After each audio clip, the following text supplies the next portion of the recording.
antaranya yang beliau kemukakan itu masalah Sultan Aulia. Ya, sepengetahuan beliau selama ini ya cuma hanya ulama gitu ya. Tapi ternyata setelah dia mengkaji, setelah mendengar, ternyata tokoh dunia. Ya, kalau saya melihatnya bukan hanya tokoh dunia, tokoh dunia akhirat. Sultan Aulia itu namanya Sultan Aulia, raja semua wali. Kalau dalam manqabah ya, manqabah yang sering dibaca ketika manaqib itu ya. Ketika Rasul Isra Mi'raj, kan begitu tangan Rasul sudah dicacahkan ke punggung Burak, lalu Burak ini kan tinggi besar sampai tidak bisa naik kalau nggak pakai tangga. Nah, dalam riwayatnya itu tiba-tiba datang ruhaniyah Sultan Aulia Syabul Qadir menyediakan punggungnya untuk dipijak oleh Rasul untuk naik ke atas Burak tadi. Baru naiklah Rasul. Ketika Rasul memijak punggung Sultan Aulia, Rasul berkata, kata Rasul, sekarang saya memijak punggungmu. Kelak engkau akan memijak punggung para wali. Jadi dari situ aja kita bisa mengambil isyarat, pemahaman, pengertian. Jadi Sultan Aulia itu, ya saya bilang tadi bukan hanya tokoh dunia akhirat. Gitu. Ya, mungkin semua malaikat kenal semua dengan beliau. Kalau kita ini mungkin Israel aja yang kenal. Beliau itu ya Masya Allah. Itu ya. Nah pernah dalam riwayatnya itu ketika zaman beliau itu kan keadaan kota Baghdad waktu itu kan dipimpin seorang raja yang banyak memeras rakyat. Pokoknya pajak-pajak itu naik semua. Rakyat itu diperas ya untuk kepentingan kerajaan. Nah, lalu beliau ketika itu dalam riwayatnya itu siapa yang menyebut nama Syabul Qadir tidak dalam berwudu langsung potel kepala. Karena banyak yang tidak senang dengan Islam gitu ya. Ya, terlalu banyak yang menghujat gitu. Itu beliau pasang itu. Pokoknya siapapun menyebut nama Syekh Abdul Qadir tidak dalam berwudu, potel kepalanya. Lehernya potel. Sehingga gelisahlah raja ini. Datanglah utusan raja ini minta kepada Sultan Aulia untuk dihentikan gitu. Nah, sudah banyak yang terbunuh. Bawalah mereka itu duit 3 karung. Ya, 3 karung duit untuk disedekahkan kepada Sultan Aulia. Yang datang itu utusan. Kata Syekh Abdul Qadir, saya enggak penting sama kalian, enggak ada kepentingan sama kalian. Suruh rajanya ke sini, ngadap saya. Ya, saya enggak mau terima uang itu. Ya, datanglah raja kalian ke sini, hadap saya. Baru saya hentikan. Datanglah rajanya itu sama pengawalnya, bawa uang 3 karung itu. Nah, minta betul kepada Sultan Aulia supaya yang kejadian-kejadian itu dihentikan. Disedekahkan, kasih uang 3 karung. Marah beliau. Dipijak-pijaknya uang dalam karung itu. Ternyata mengalir darah semua. Nah, ruangan itu sepenuh darah. Gimana saya mau terima? Ini darah rakyat yang kalian peras, ini katanya. Saya buktikan ini darah rakyat, duit ini darah rakyat ini katanya. Kalaulah saya bukan keturunan Rasulullah SAW, seluruh kota Baghdad ini akan banjir darah. Nah itu kata beliau. Kalaulah bukan saya keturunan dari Rasulullah, katanya, kota Baghdad ini akan banjir darah. Udah itu kayak duit yang 3 karung itu dipijak-pijaknya hancur jadi duit, jadi darah semua. Bagaimana saya mau terima katanya. Nah, malulah si raja minta maaf. Akhirnya hentikan kegiatan kalian untuk memeras rakyat ini. barulah dihentikan. Jadi kegiatan kerajaan memeras rakyat, ngambil uang rakyat yang tidak legal itu mulai dihentikan. Nah, sudah dihentikan maka yang potel kepala itu dihentikan pula. Nah, ini karamah beliau. Nah, banyak lagi karamah-karamah beliau. Jadi betul Bapak Ibu. Makanya beliau Sultan Aulia. Cuman banyak orang hanya simpatisan. Ya, simpati kepada Sultan Aulia. Makanya setiap para ulama-ulama kalau mau riungan itu selalu hadarah kepada Sultan Aulia. Karena beliaulah rajanya semua wali. Nah, cuman kalau tidak mengamalkan tarekatnya hanya menjadi simpatisan. Nah, yang mengamalkan tarekat Qadiriyah itu jadi murid langsung dari beliau. Jadi yang kita sudah talqin zikir dalam tarekat Qadiriyah ini dan sudah mengamalkan itu, insya Allah kita sudah menjadi murid dari Sultan Aulia, bukan simpatisan lagi. Ya, sudah jadi murid beliau. Nah, dalam Manqabah itu beliau katakan, gitu ya, apabila aurat muridku tersingkap, tanganku yang akan menutupinya. Saya tidak akan beranjak dari pintu neraka sebelum semua muridku masuk surga semua. Itu banyaklah kelebihan-kelebihan Manqabahnya. Itu Sultan Aulia. Cuman ya memang dari zaman dulu Pak, orang nggak senang dengan tasawuf. Ada. Syekh Abdul Qadir itu mujtahid mutlak di bidang tasawuf. Kalau Imam Syafi'i, Imam Hanafi, Imam Hambali, Maliki, mereka mujtahid mutlak di bidang fikih. Gitu. Itu bedanya. Gitu. Kalau Syekh Abdul Qadir mujtahid mutlak di bidang tasawuf. Makanya literatur yang dipakai para ulama banyak mengambil dari pemikiran Syekh Abdul Qadir. Cuman ketika terjadi peperangan dulu itu ya, sampai banyak keluarganya yang dibunuh. Ada buku-buku tulisan beliau itu dibakar, dihanyutkan di sungai. Ya. Sampai lautan merah itu menghitam itu. Ya, karena banyaknya buku-buku tasawuf. Jadi pada zaman itu terjadi peperangan salib ya, yang kemudian banyak keluarga beliau yang dibunuh. Kemudian tulisan-tulisan karangan-karangan para ulama tasawuf banyak dibakar gitu ya. Kemudian disebarluaskan tasawuf itu bid'ah, sesat dan sebagainya itu. Jadi orang ada rasa benci kepada ulama-ulama tasawuf karena sudah digembak-gemborkan. Buat satu bid'ah, satu sesat. Akhirnya mengalir sampai zaman sekarang orang nggak senang tasawuf. Nah, jadi Bapak Ibu, nah itu diantaranya ya kenapa orang banyak nggak paham, nggak tahu itu. Maka sudah saatnya sekarang ini kita harus pelajari betul. Ya, jangan sampai kita benci kepada tasawuf, benci kepada ulama tasawuf. Kadang-kadang, maaf Bapak Ibu, ulama-ulama tasawuf dia anggap sebagai ulama pinggiran. Gitu. Ya. Kalau ulama-ulama fikih hebat, gitu ya. Padahal itu kan kulit-kulit semua itu. Ya, maaf ya nih. Jadi oleh karena itu ya benar kata Bapak tadi, memang tokoh dunia akhirat malah itu. Ya, Sultan Aulia. Alhamdulillah Allah beri petunjuk pada kita. Kita sudah pengamal zikir dari tarekat Qadiriyah Naqsyabandiyah ini. Insya Allah kita menjadi murid beliau. Jadi bukan hanya simpatisan tapi murid beliau. Oleh karena itu istiqamah amalkan zikirnya. Enggak usah kita malu-malu, enggak usah kita takut-takut. Ini perintah Allah kan. Ya, zikir itu kan perintah Allah dan Rasul. Ya disampaikan oleh para ulama-ulama kita ya. Nah, jadi istiqamah melaksanakan zikirnya, zikir Sultan Aulia, zikir jahar itu zikir Qadiriyah, tarekat Qadiriyah. Zikir dalam hati yang disebut dengan Naqsyabandiyah. Karena zikir la ilaha illallah pertama kali diajarkan Rasul kepada Sayyidina Ali. Nah, sedangkan zikir dalam hati pertama kali diajarkan Rasul kepada Sayyidina Abu Bakar. Maka zikir dalam hati sering orang sebut dengan tarekat Siddiqiyah. Gitu.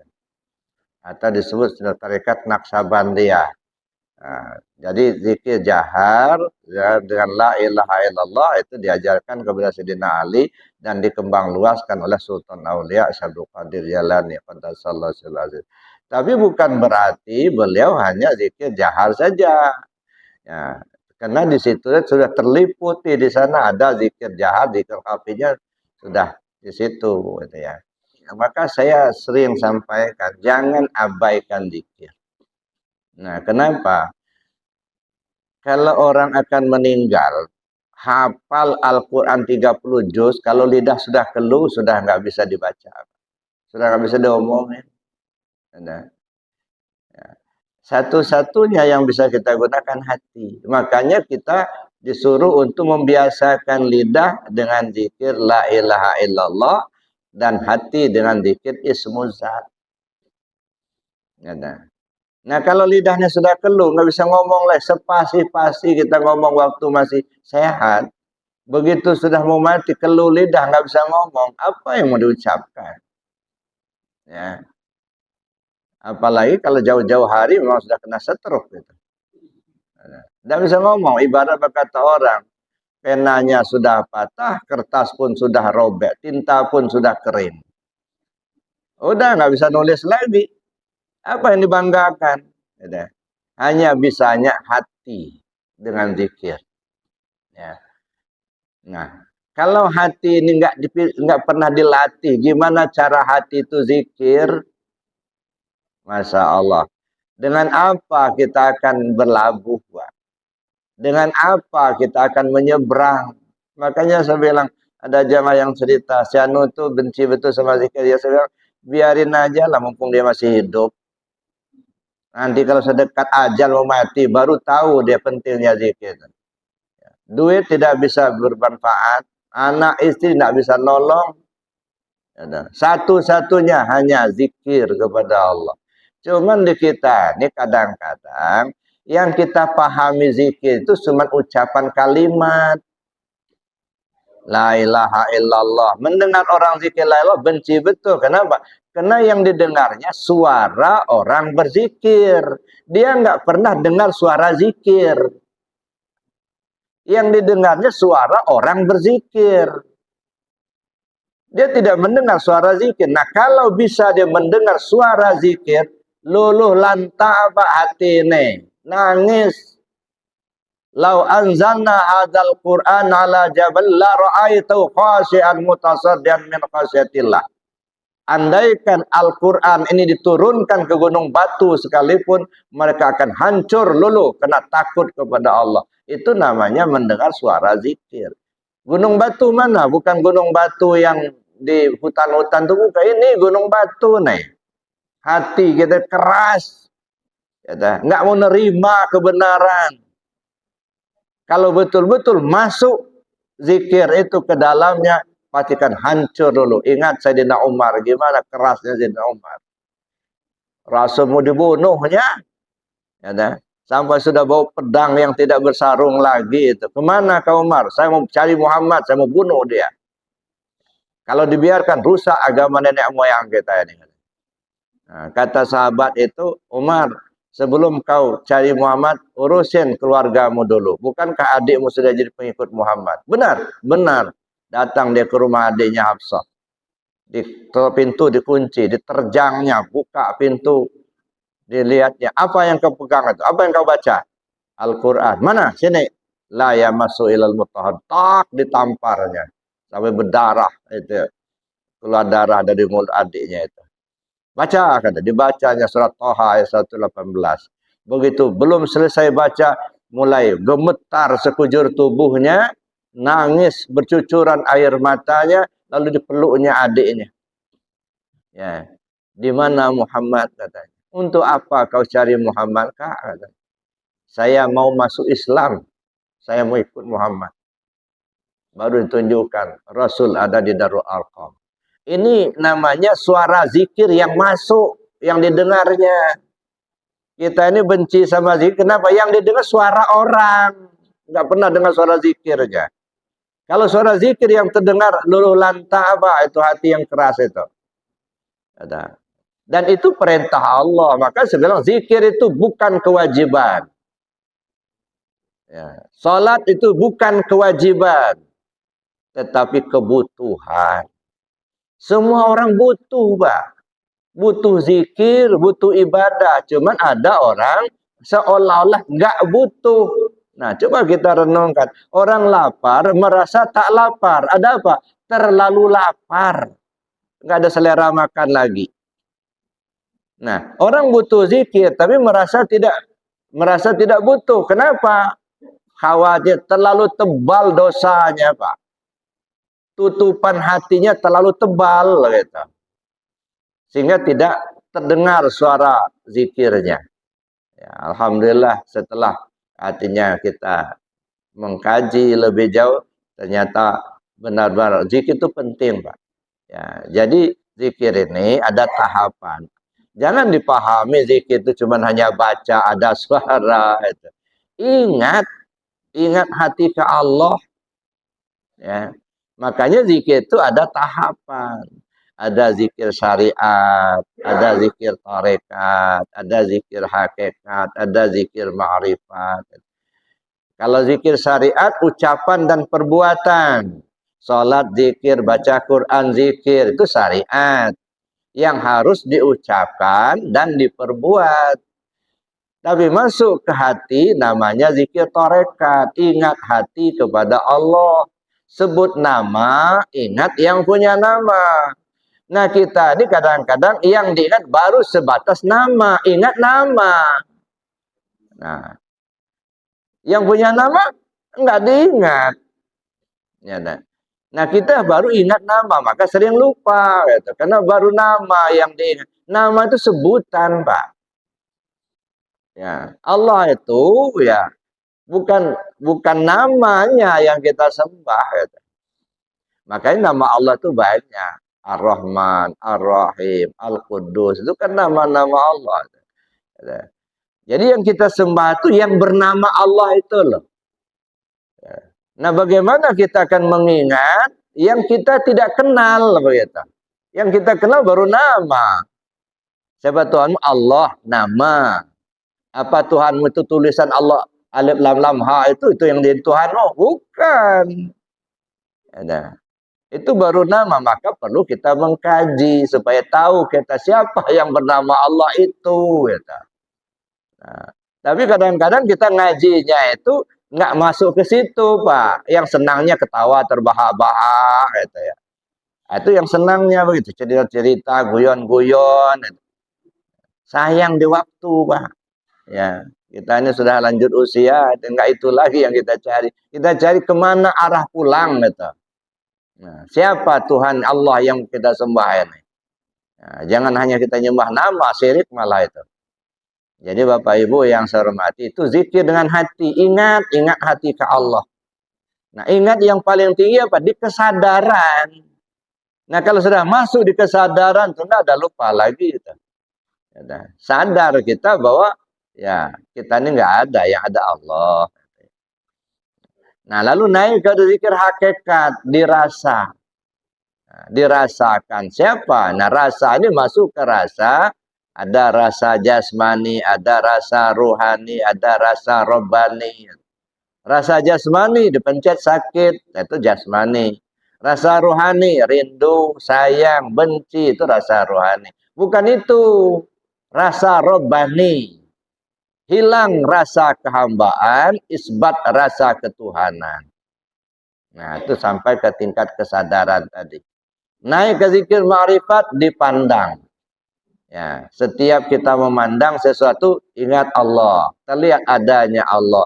Maka zikir 4 macam ini, zikir syariat, tarekat, hakikat, ma'rifat, simultan harus terbawa di dalam sholat. Jadi bukan hanya bacaan-bacaan, zikir 4 ini terbawa dalam salat. Nah, bagaimana caranya? Tentu kita pelajari lebih jauh. Nah, saya kira demikian itu bisa kita pahami ya. Artinya beliau menganjurkan supaya kita mengamalkan zikir. Dulu beliau tidak begitu respon dengan zikir, tapi setelah dirasakan sekarang besar manfaatnya zikir itu. Itu jadi apa namanya memicu kita untuk bisa belajar lebih jauh lagi tentang zikir dan kita mengamalkan zikir. Dan beliau sudah merasakan betul pentingnya zikir itu. Terima kasih banyak Pak Haji. Ya, mudah-mudahan jadi pelajaran buat kita semua. Ya, saya kira demikian. Gimana? Cukup ya.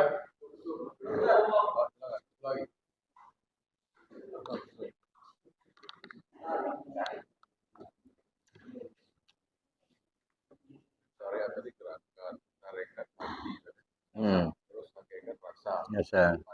Pandang. Dipandang. Salam. Kemudian pertanyaan saya sebagaimana dulu yang katakan tadi bahwasanya inna akramakum indallahi atqakum. Sesungguhnya ketinggian derajat manusia adalah dalam takwa kepada Allah Subhanahu wa taala. Yang ingin saya tanyakan makna takwa yang sebenarnya. Yang kedua, yang mana pada saat ini sama-sama kita ketahui di sosial yaitu mulai nasab Bali dan lain-lain sebagainya. Bagaimana menyikapi hal itu? Terima kasih. Assalamualaikum warahmatullahi wabarakatuh. Waalaikumsalam warahmatullahi wabarakatuh. Terima kasih.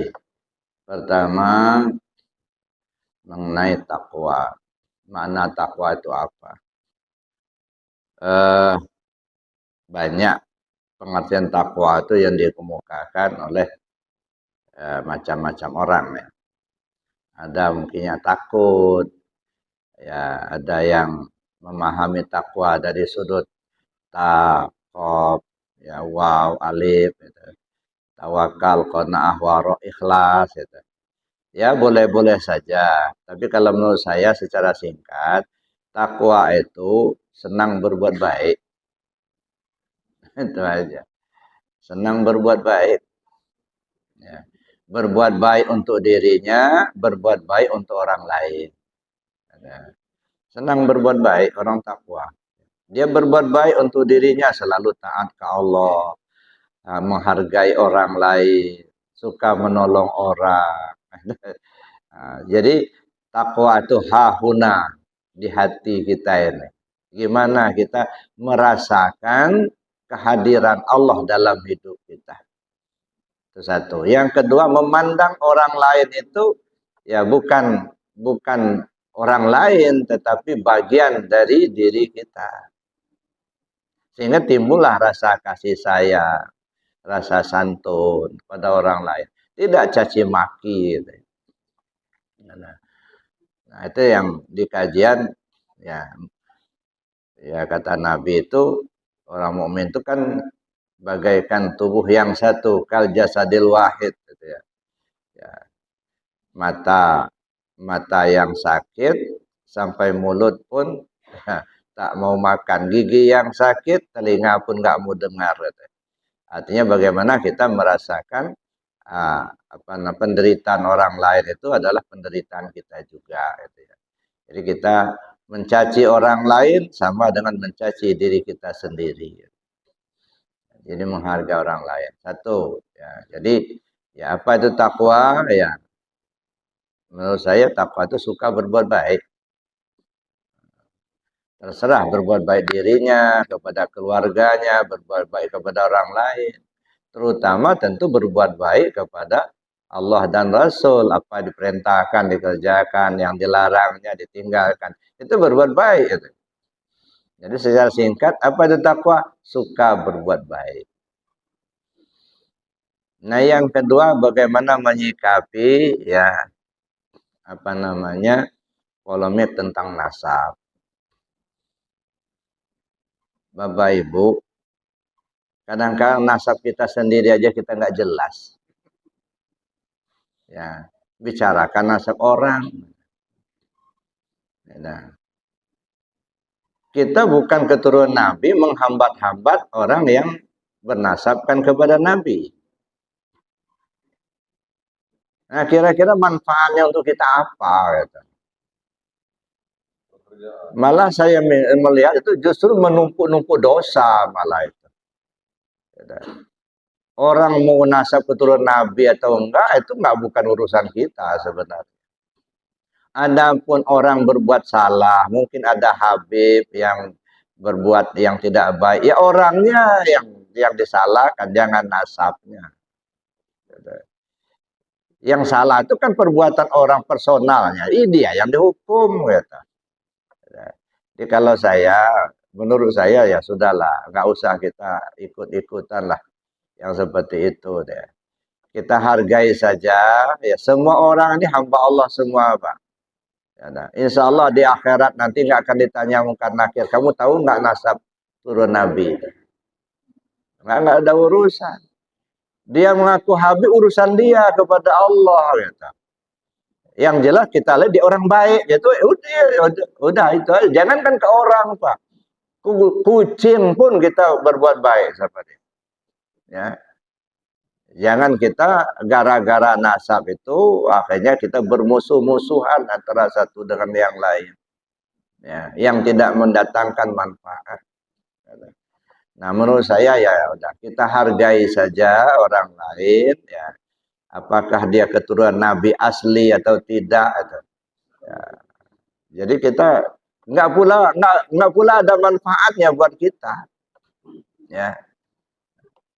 Yang ada yang kita lihat itu bagaimana ibadahnya, bagaimana perbuatan baiknya kepada orang lain, bagaimana santunnya kepada orang lain, bagaimana ilmunya bisa menolong orang. Ya, jadi berbuat baiklah kamu sebanyak mungkin. Ya, khairun nas anfa'uhum linnas. Sebaik-baik manusia yang banyak memberi manfaat buat orang lain. Silakan mereka yang ahli-ahli nasab itu telusurilah. Ya mungkin ada manfaatnya buat mereka. Ya kalau kita saya pikir ya sudahlah, kita nggak usah ikut-ikutan lah. Ya memang kita nggak ngerti gitu. Ya. Nasab-nasab itu kita nggak paham. Ya, jangankan nasab orang lain, nasab kita sendiri kadang-kadang nggak ngerti gitu. Ya. Paling-kadang kita keturunan ayah kita, kakek kita, sudah buyut-buyut ke sana itu sudah 10 keturunan nggak tahu kita ada. Ya.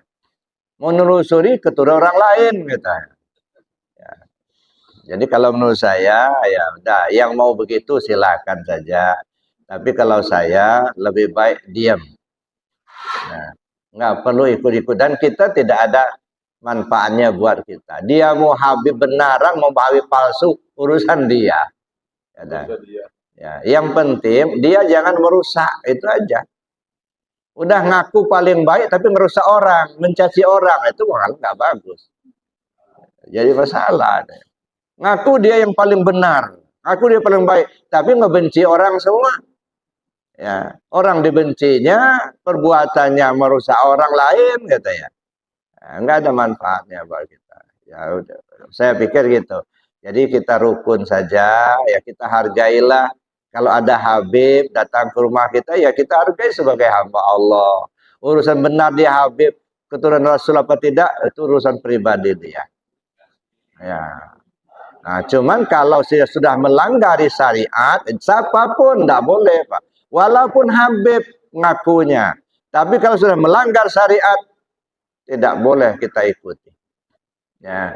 Laukanat Fatimah sarakat laqata'tu yadaha. Kata Rasul, jangankan orang lain, Fatimah binti Muhammad kalau dia mencuri, saya yang langsung potong tangannya. Jadi tidak berarti keturunan itu akan membuat lebih daripada yang lain. Ya. Yang membuat kita lebih itu apa? Takwanya kepada Allah. Ya. Kalaupun dia Habib, ngaku keturunan Nabi, misalnya, tapi mencaci maki orang, malah minta istri orang. Nah, ini kan nggak benar ini. Ya. Itu buang itu.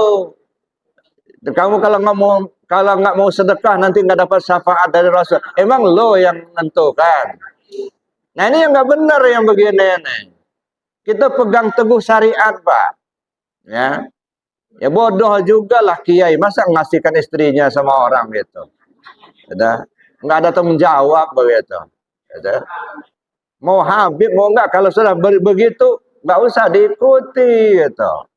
Jangan karena kita takut nggak dapat syafaat dari Rasul lalu istri dikasihkan sama dia, janganlah. Ya, itu sudah melanggar aturan syariat. Nggak ada urusan dengan Habibnya. Ya itu. Nah, kalau dia minta duit, kalau dia nggak ngasih, tidak mendapat syafaat, emangnya di agen apa? Ya nggak benar. Jadi kita pegang teguh syariat, Pak. Ya, jangan kita berpatokan dengan keturunan. Nabi sendiri kan sudah mengatakan, ya Arab tidak lebih mulia daripada Ajam begitu. Jadi bukan karena keturunan dia membuat dia itu mulia, ketakwaannya ke Allah. Itu buktinya Nabi sendiri sudah mengatakan itu. Andaikan Fatimah binti Muhammad yang mencuri, saya langsung potong tangannya. Apalagi yang bukan keturunan Nabi mencuri, udah lehernya dipotong. Nah, jadi itu saya kira urusan polemik Habib, udahlah kita nggak usah ikut-ikutan, gitu ya. Kita hargai saja siapapun. Dia mau keturunan Nabi, tidak keturunan Nabi, itu nggak ada urusan sama kita. Yang kita lihat bagaimana perbuatannya, bagaimana dia menyikapi apa namanya kehidupan ini, gitu ya, berbuat baik kepada orang lain. Ya. Ya, semua kita bersaudara kok. Ya, jangan kita dipecah belah. Ini kan ya kalau para ulama sudah berpecah belah, bagaimana dengan rakyat umat ini, gitu. Nah, saya minta supaya para ulama bersatulah, lindungi, ayomilah umat ini, gitu ya. Jangan sampai dibuat berpecah belah. Ya, adapun yang masalah keturunan itu ya kita serahkanlah kepada yang ahlinya. Ya, kalau memang itu diperlukan, kalau enggak ya sudah. Ya, dosa sang masing-masing. Ya, kita tidak ingin ikut campur karena memang kita bukan ahlinya. Saya kira demikian Bapak Ibu, mari kita tutup dengan doa dan kafarat majelis. Bismillahirrahmanirrahim. Allahumma inni astaudi'uka ma 'allamtani warduthu ilayya inda hajati wala tansani ya rabbal alamin. Subhanakallahumma wa bihamdika asyhadu an la ilaha illa anta astaghfiruka wa atubu ilaik. Assalamualaikum warahmatullahi wabarakatuh.